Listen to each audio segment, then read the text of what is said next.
Hey, everybody, and welcome to Season 2, Episode 14 of our Back to Life podcast with my guest today, Tia Graham. Tia is the author of a book called Be a Happy Leader, a recent release and Amazon bestseller. She's a keynote speaker and the founder of Arrive at Happy.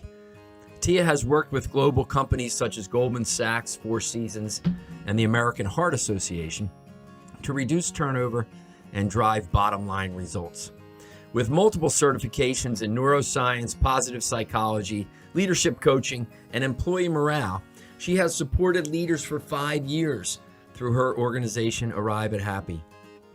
Prior to running Arrive at Happy, Tia led sales and marketing teams at luxury hotels in the United States and Europe for brands such as the W Hotels, Westin, and the London.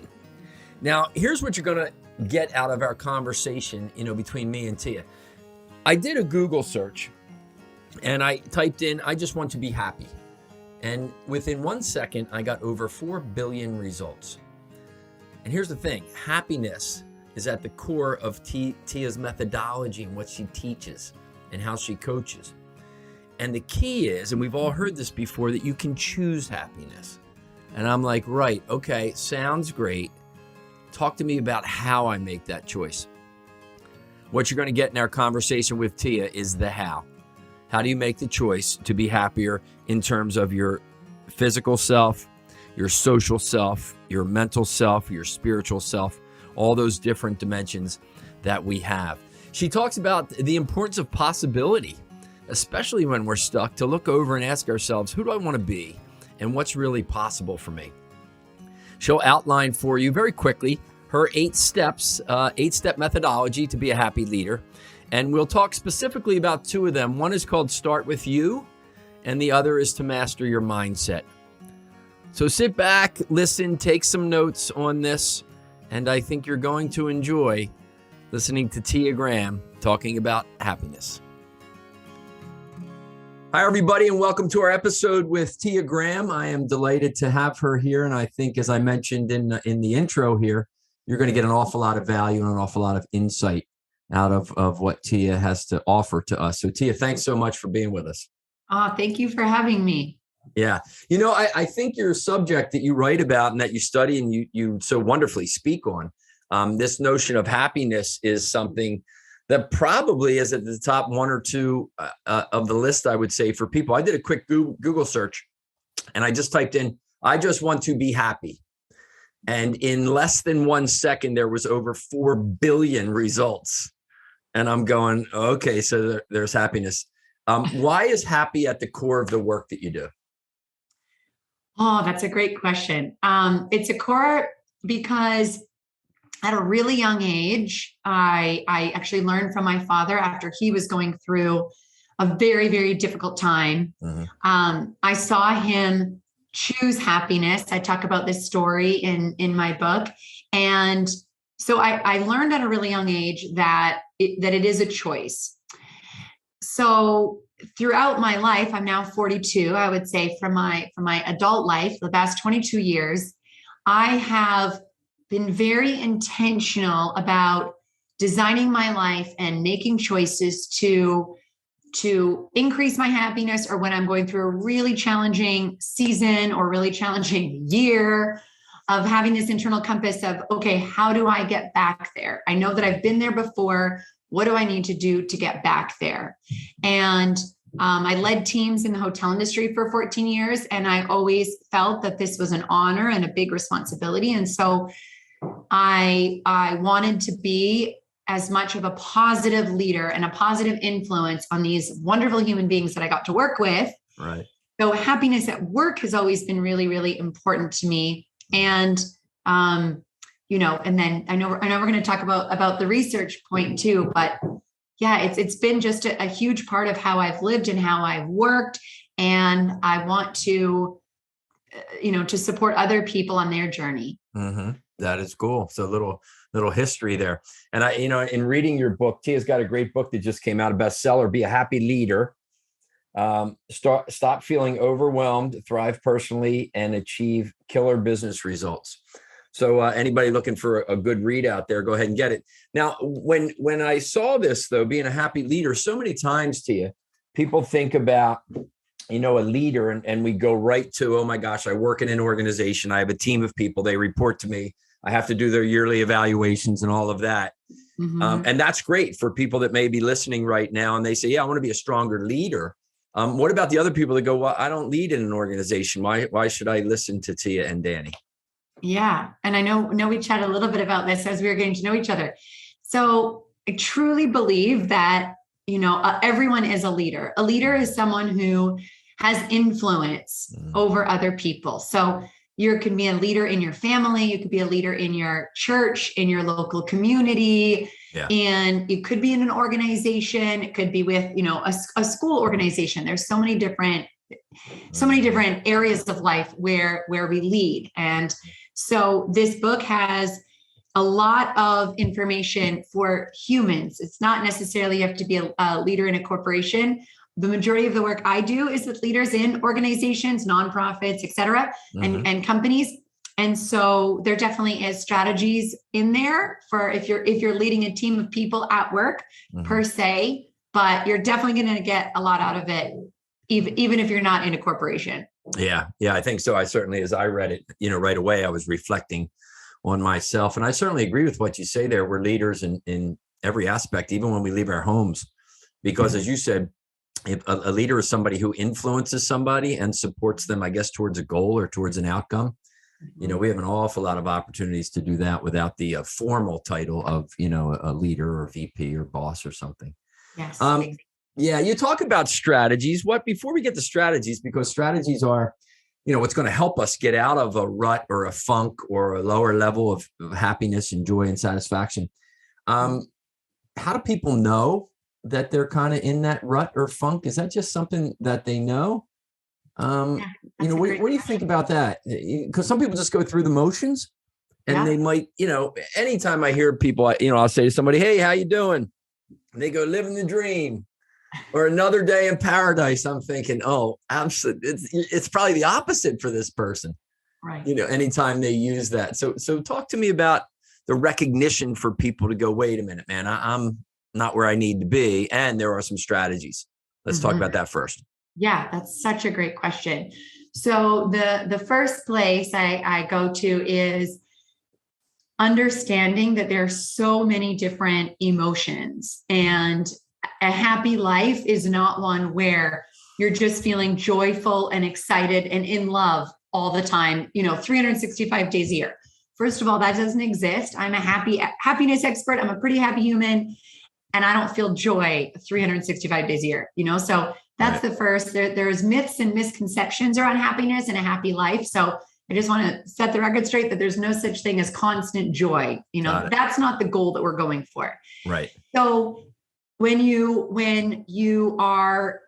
want to really connect with, okay, how am I doing? Where am I? How well am I doing? Is to get still, whether that be in meditation, whether that be journaling. It could also be talking with a friend or colleague, someone that, you could be really vulnerable and authentic with.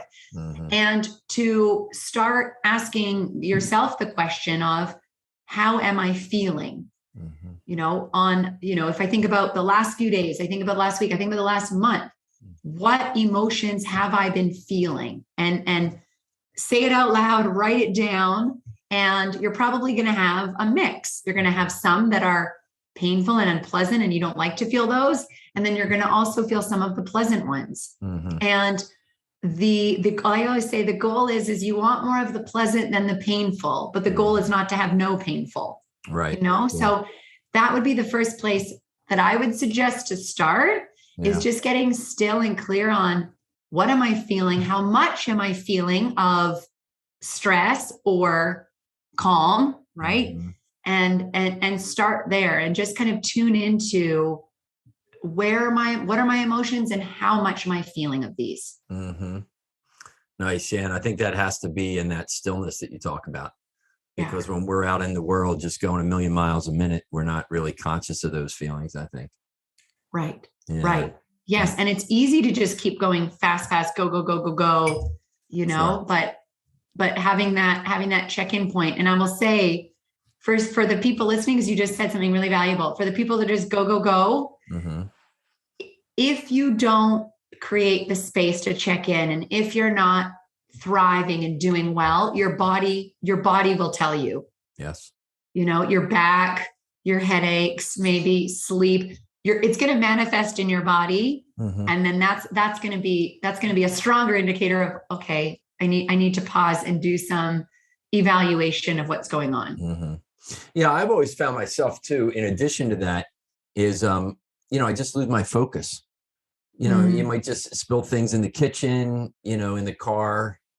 I remember not too long ago, I had my daughter's Jeep and the tailgate was up because I was bringing some wood home from the hardware store, and I backed in under our second floor deck and the tailgate was still up.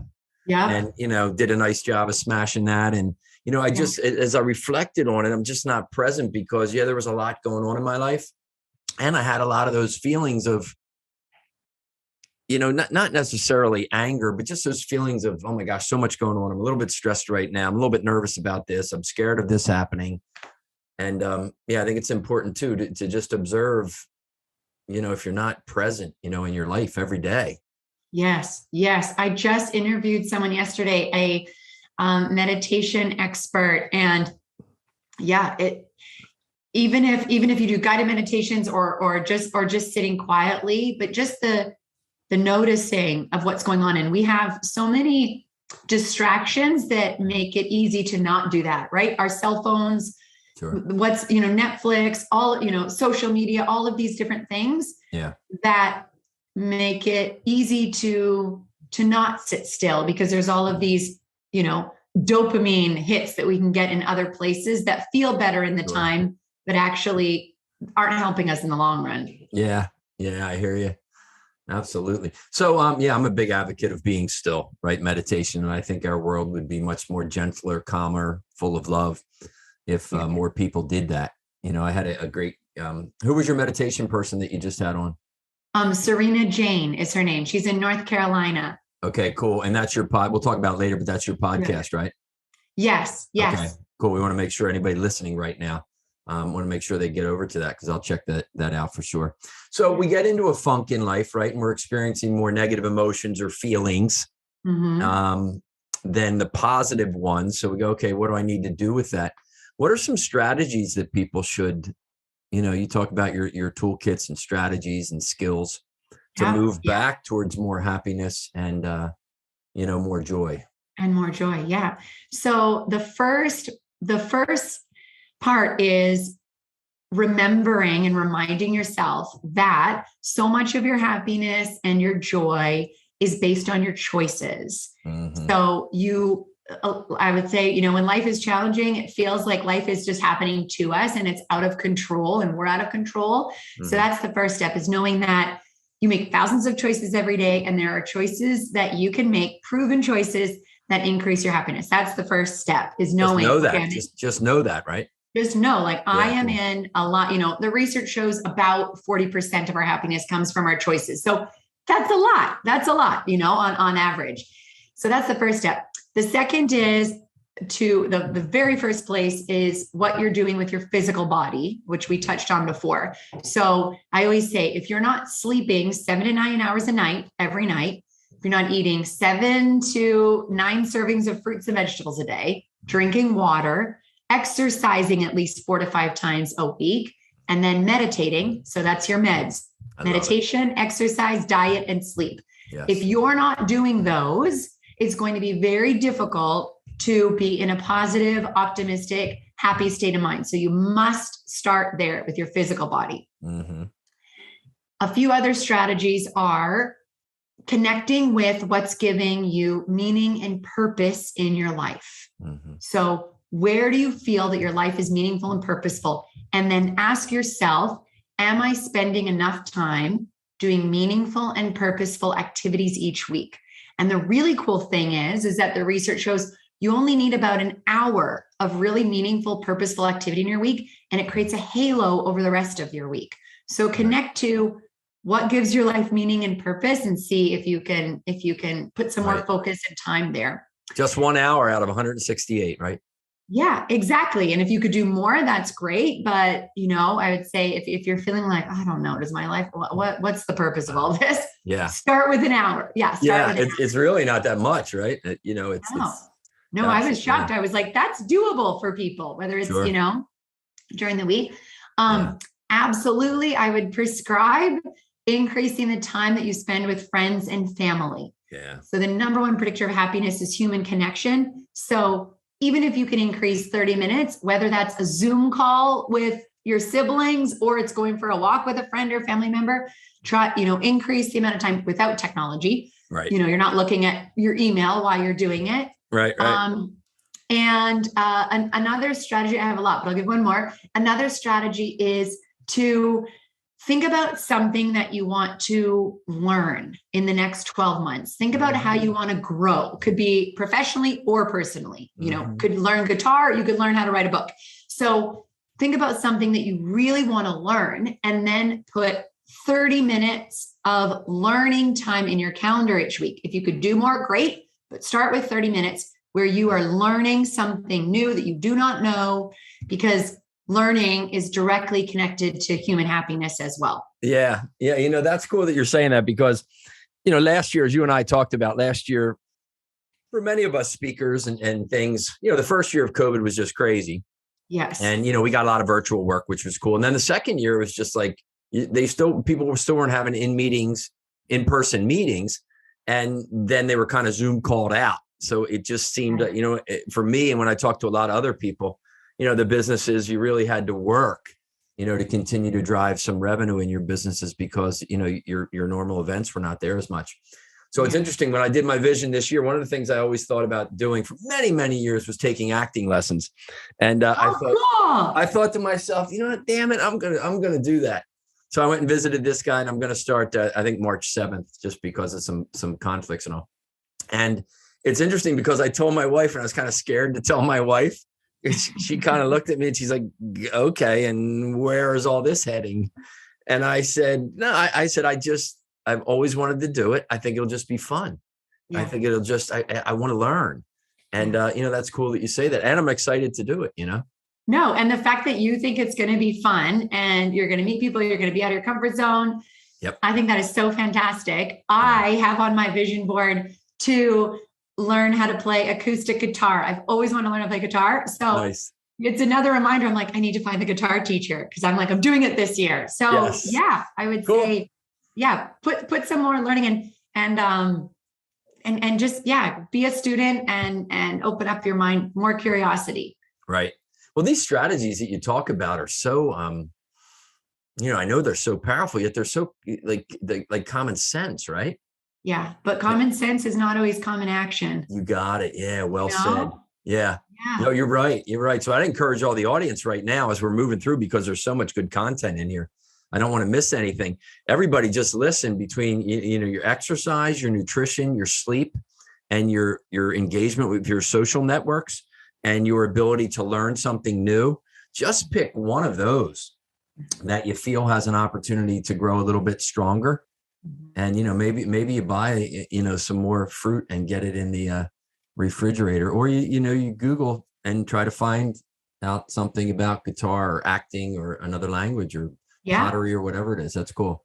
Yeah. Good. And I'll say, let me say one other, just such a powerful please one. Go. Keep going. One other one. So the Dalai Lama always says a majority of human suffering is caused because we think too much about ourselves. So I would inspire people to increase the amount of time that they are helping others this year, or helping animals this year, or helping Mother Earth this year. Mm-hmm. As soon as you turn the attention off of yourself, and especially if you're in a low place and you go help someone else or animal or planet, of course, they're going to benefit. Yeah. It will benefit, but you also will feel better. So that's another reminder of, okay, maybe I'm thinking too much about myself right now. Yeah. No, it's really powerful when you see people that are just naturally wired to focus on others. Yeah. It really is. And when you're in that presence, I got a couple of people in my life, and one, my brother-in-law in particular is suffering from a brutal disease and still wants to know how everybody else is. And always outwardly affected. And I think that gives good energy. So I think Yeah. that's really important. You have a chapter 4 in your book. It caught my attention because it's called The Possibility, right? So talk to us about possibility. What do you mean? Kind of give somebody a little dive into that chapter. Yes, yes. So the purpose of this chapter is I want people to know that there are always new possibilities and there are always other opportunities, that even when you feel really, really stuck, and I've been there multiple times, doesn't mean you're there forever, right? It doesn't mean you're there forever. And this one point where I was really, really stuck living in minus 35 degrees Celsius, Calgary, Alberta, Canada, in this gross little studio apartment, completely lost. I had no idea what I was doing with my life. Yes. With a boyfriend that should not have been your boyfriend. With a boyfriend that was a total loser. Sorry. I was just, just like, what am I doing with my life? Yes. And, well, I won't tell those stories, but there were different things that happened that had me reassess and ask, what do I want? Right. What do I want? Who do I want to be? Not even what, but who do I want to be? What's this life that I want? And I ended up moving from Calgary, Alberta to Honolulu, Hawaii. And I'm from Northern Canada. I mean, if you would have told me I would have been moving to the Hawaiian Islands. Yeah. I like what? And so that change and that huge shift in all areas, of life made me realize the amount of possibilities that are out there, that are always out there. And that if you take the time to connect with who you want to be, and then take the time to see what possibilities are out there. And then of course you got to take action, right? You got to take action. Oh, sure, yeah. But there's always lots of possibilities, always. So that's what that chapter is about. I like that. Yeah. Kind of looking over the fence and see what's possible. And you know what I really like there? And you said, what do I want versus what I need? And a lot of times when I'll talk to people and they'll say, I need to make more money. I need to get another job. I need to lose weight. I need to get out of debt. And I'm like, you know what? Yeah, but what do you want? We all need those things. I mean, that's common sense. Yeah. And because we need them doesn't necessarily drive us to action. Right. I think, as you said, what do you really want? Because when you really want some of those, they'll be different when you just sit back and go, I need this. So I think there's a big distinction for me in that language between need and want. Yeah, that's really interesting. You said that. Yeah. And I learned later in life also to stop thinking about what I want to be. I think a lot of times, in terms of titles, I had this title, Director of Sales and Marketing.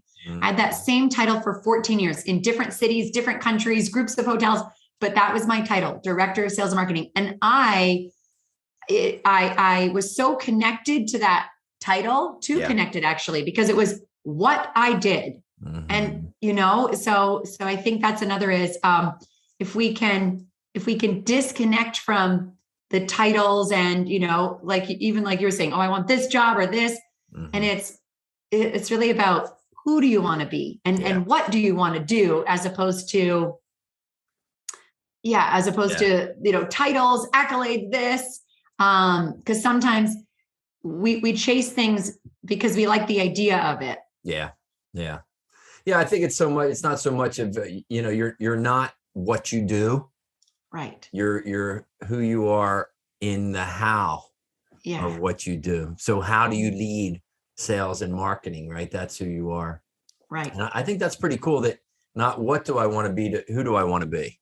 Yeah. And I think for you and me, you and I don't, what do we want to be? We want to be, highly paid, successful authors and speakers. No, I think that we want to be people who impact an awful lot of folks and support them humbly to better places in their life. And if we can show up and be those people, then the outcomes take care of themselves, right? Right. Absolutely. Yeah, absolutely. So that's, what you just said, just connected. That's the meaning and purpose piece. And I hope everyone listening, if you don't feel like you're the work that you do isn't giving you a lot of meaning and purpose, that's actually a time to maybe pause and reflect and say, who do I want to be? Because we do spend a lot of time working and having the work, like what you just said, give meaning and purpose. Yeah. Can really be a huge motivator. Yeah. Yeah. And it's so, it's so sad too, when you think about first time we meet people, a lot of times one of the questions is, what do you do? Yes. Versus, yes. Who are you? Tell me a little bit about yourself, which is a much cooler conversation, it seems. So the 8 steps to be a happy leader, the methodology that you have, and we won't go through all of them, but number 1 is to start with you. So is that really what you discussed in terms of your health and your nutrition, kind of taking care of yourself? Yes, exactly. So in the first step, I say there's no way you can be a happy leader for others, for the people you're influencing, if you're not well and thriving yourself. So yes, in addition to that, I talk about living from a place of gratitude and being, spiritually connected. So it's some other parts as well. But yes, it's about before you go try and inspire and lead others in a type of leadership capacity, you need to prioritize yourself and take care of yourself, your whole being, right? Your whole being, all parts of your life. Yeah, right on. And then you can move forward to the other steps. Right. So you take care, start with you and take care of yourself physically. We talked about that. What's the other one? Mentally and spiritually, you think? Yeah. So your spiritual well-being, right? Meaning and purpose and meditation, taking care of your physical body. Another big part is actually taking care of your psychological well-being, right? So this is, I tell every single one of my clients, do not watch the news on television. When you watch the news on television, research shows it makes you 31% more negative for the rest of the day. So I tell people, read the news, but then guess what? Listen to awesome podcasts like your podcast, or watch TED Talks, read books. So what are you filling your mind with? And this is even like who you're following on social media. So anyway, your psychological well-being and your physical, intellectual well-being, we talked about learning and growing. There's also the relational part. So the relationship you have with yourself, and then the relationship you have with others, and then emotional well-being, both the pleasant and the painful. And they can look at other areas of your life too, like how you were talking about having fun, your social life, your financial well-being. So there's all these different pillars of life to look at. And to see it as like, there's all these different pieces. I say, it's kind of like a rainbow, and there's all these different colors, and which one needs some intention and attention too. Yeah. Intention and attention. That's cool. So the 8th step in your methodology is master your mindset. And I want to talk with you a little bit more about that. But one is start with you. Very quickly, just tell us the other ones. What's 2, 3, 4, 5, 6, and 7? Yes. So the first one is, and you want me to just tell the titles, or do you want me to tell you a little bit about each? Yeah, you could start with you, and then a quick, drop in for a quick elevator. Yeah, sure. Yeah, absolutely. So the second trusting the spirit here. Yeah. So the second step is zoom out. And this step is so powerful for work and life. So zoom out is about having a wide, broad perspective, and the recognition that what you see and what you experience is not reality. It's only your reality. So it's being very conscious about whether it's your boss, or whether it's your spouse, or your kids, or your peers at work, that they all have a perspective as well. And so I teach people how to have this really wide, broad perspective, so that they're not just leading and experiencing life from their reality, and then the benefits of doing that. Nice. The next step is execute brilliantly. So I was not great at this earlier in my career. I became a ninja at execution when I became a mom, and I could only work from 8:30 to 5. Prior to that, I would work, 11, 12-hour days. My husband did too, whatever. We just worked all the time. So at this point, no, I need to go home and be with the kids, and I want to go home and be with the kids, but I still needed to achieve a $50 million goal, for example, at the hotel I was working at. So this step is full of efficiency and productivity tips and ways of being very focused, so that you're not working hard, you're working smart, Right. which a happy leader needs, because a happy leader is not working all the time. So that's a very important one. Right. Step 4 is prioritize relationships over to-do lists. This step, I teach people how to create really, really connected relationships with the people that they work with. You could definitely use some for personal relationships too, but it's how to be so connected. So when a recruiter calls, in this work case, they're not going to leave because they're so strongly connected, which leads to the next step, which is called your number one priority. And your number one priority is your team. So a lot of times leaders will say, I'm so busy, I have this giant to-do list. We didn't have a regular meeting because I'm doing this, I'm working on this. And what I teach, and I give different strategies on how to do it, is that, we focus on the one-on-one relationships, and then you create this really strong connected team. Your to-do list will become a lot smaller, and you will achieve the results because your team will be humming together. Right. And then step 6 is measure to excel. So this is, I probably learned this maybe halfway through my hotel career. And this is whether you're an entrepreneur or whether you're in a company or a nonprofit, wherever you're working, it's okay. You understand you want to achieve certain results. This is about making sure that on a weekly basis, you're measuring the lead measures, not the lag measures. And there's a lot of different ways you can do this. I use the 4 disciplines of execution methodology, which is, okay, you want to achieve these 2 big things by the end of the year. What do you need to do every single week to achieve that? And you actually measure that. So in the sales world, for example, it would be how many prospecting phone calls, as an example, right? It's not measuring how much revenue you brought in. That's a lag measure. It's measuring the lead measures. Got it. And then step 7 is be the spark.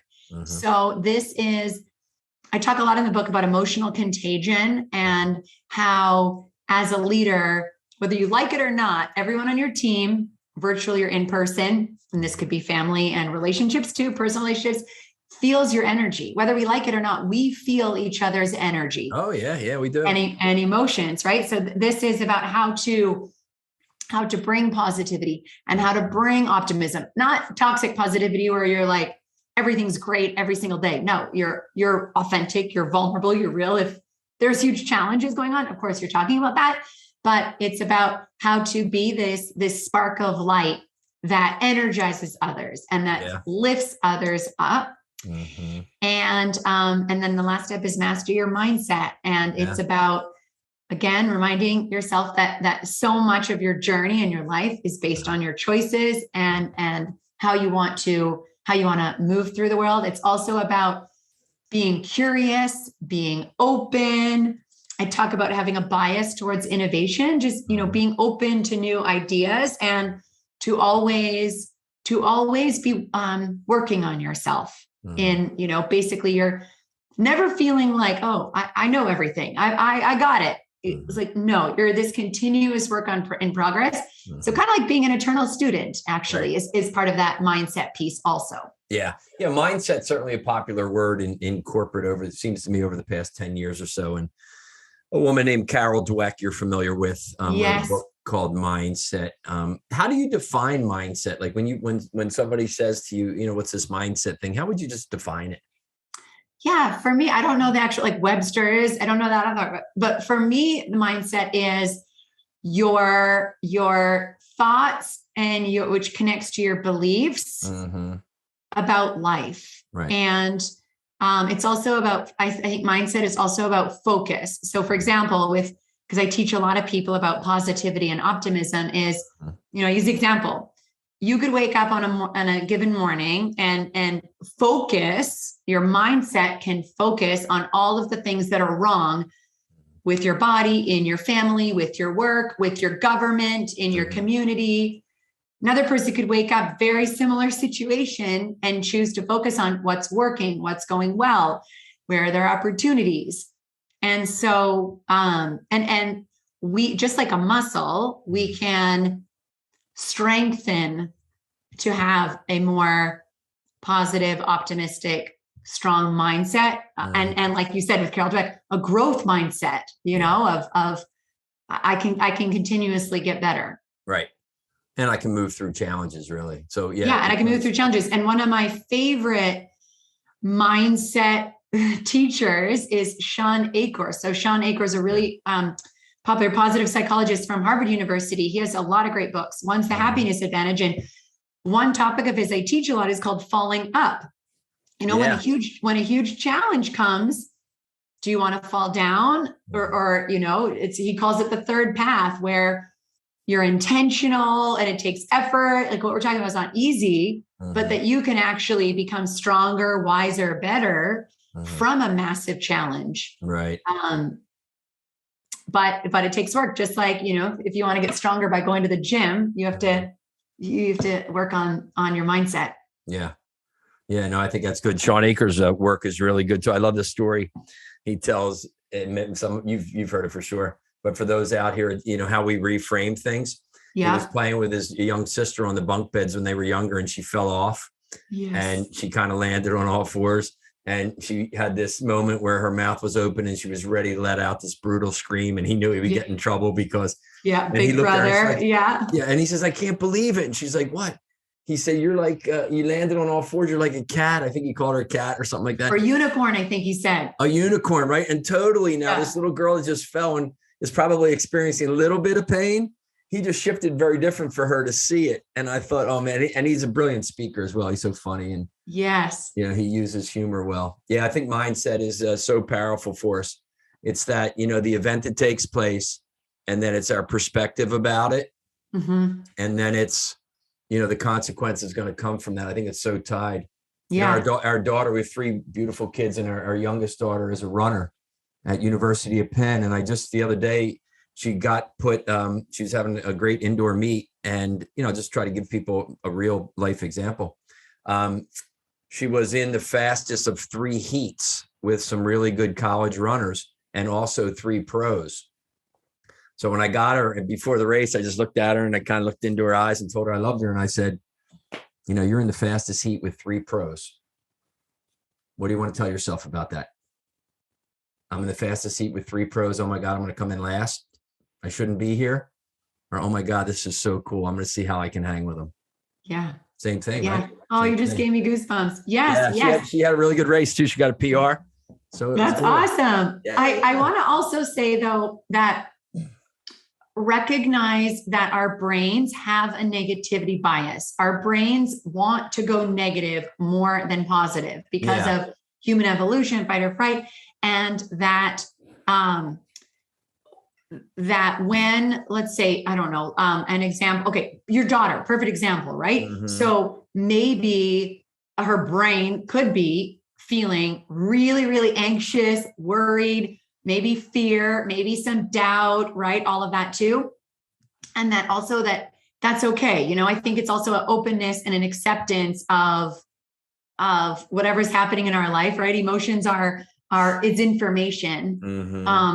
But I think just reminding everybody that we do have a bias to negativity. So you even have to put an extra effort towards that positivity because our brains want to keep us safe. Yeah, that's it. The negativity bias wants to keep us safe, comfortable, away from threat, right? Right. So we're always kind of looking for threat. What could go wrong? Looking for danger. Like, what's going to hurt me? How am I going to fall? Yep. So in the absence of like real danger where your life is threatened or something of that nature, you know, I think that there's just, and I'd be curious to hear your thoughts. We're probably on the same page. You know, that there's that energy. You know, when you have to go for a big job interview, or, you know, you're going to run this race against pros, or, you know, you and I have to go give a talk to, you know, thousands of people, and it's the largest one we ever did. When we go there, I think that there's an energy, right? Yes. And what happens with that energy is it's going to go to be more productive and positive based on what we're telling ourselves about it. You know, and if where the negativity bias shows up, and I've certainly experienced this, we start to tell ourselves all the wrong things about this event. And it's really, the event is neutral, right? In many cases, the event is neutral. It just is. So I think that's really a powerful point that you make for people. And that comes back to your, you know, your core message of choice, right? How are you going to think about this? Right.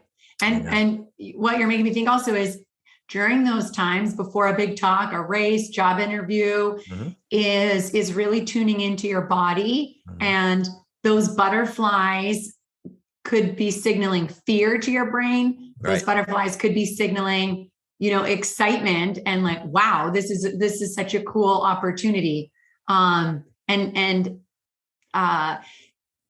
also made me think of one other thing. It's in therapy, cognitive behavioral therapy has been so powerful for people, and it's really about changing your thoughts to then move towards the feeling that you want, and so creating that space so that you can actually go, okay, what am I thinking? Okay, I don't want to think that. What do I want to think instead? Sure, can be really helpful.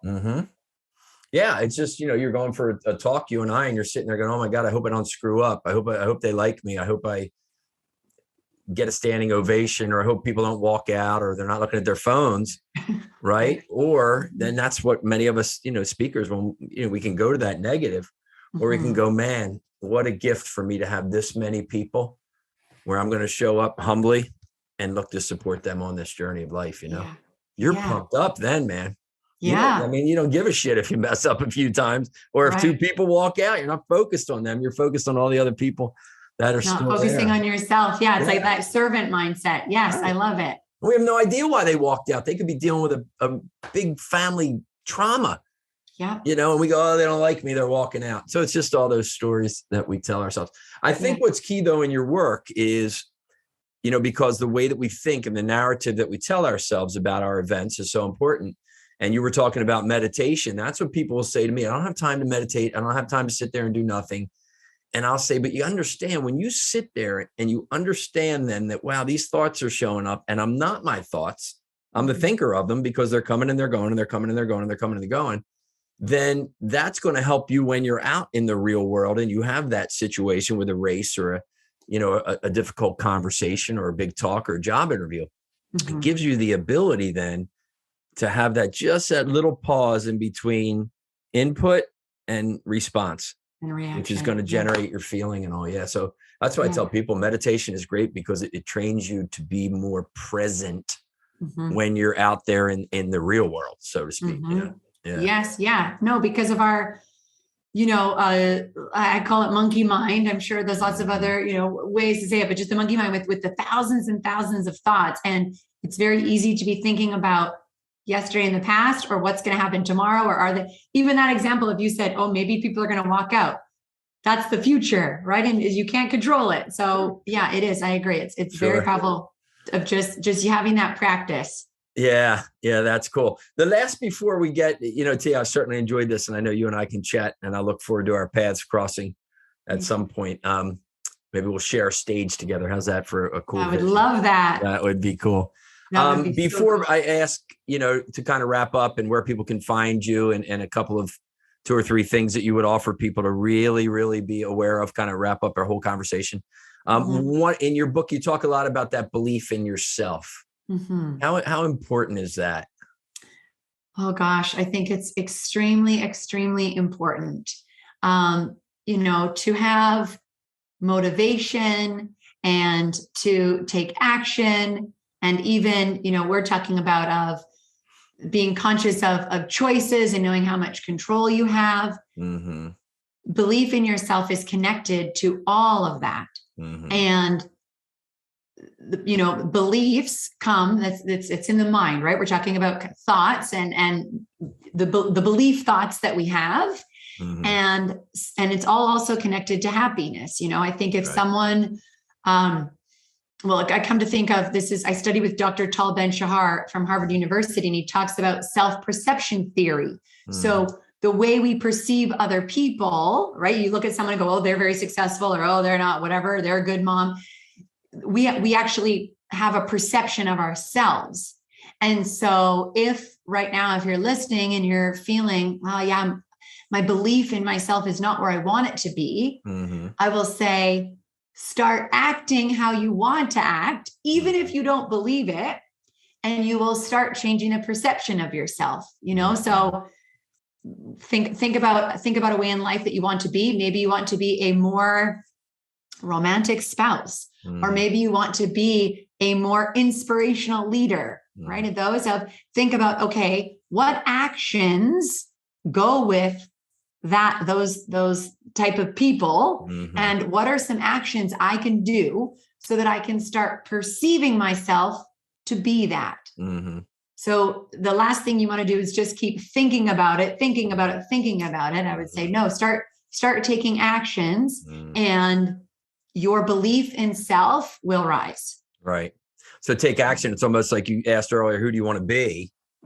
Right. And then what would that person do? And then just start doing it. And then you more evolve into that you are that person. Right. Exactly. Through the completion of actions. Yeah. Exactly. And I will say it doesn't take a lot. It's not like you have to move mountains to all of a sudden be there. Even with small actions, your belief in self will increase. Yeah. Yeah. I like that. It's cool. One last question before we wrap up. I said we were going to do it right now. But you touched on throughout, and I'm curious to see if there's any research. You touched on just throughout a little bit our spiritual connection.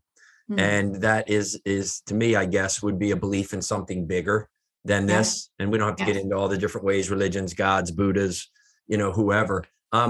What does research say around happiness and people that have a belief that this human life is not all there is? Is there any research out there?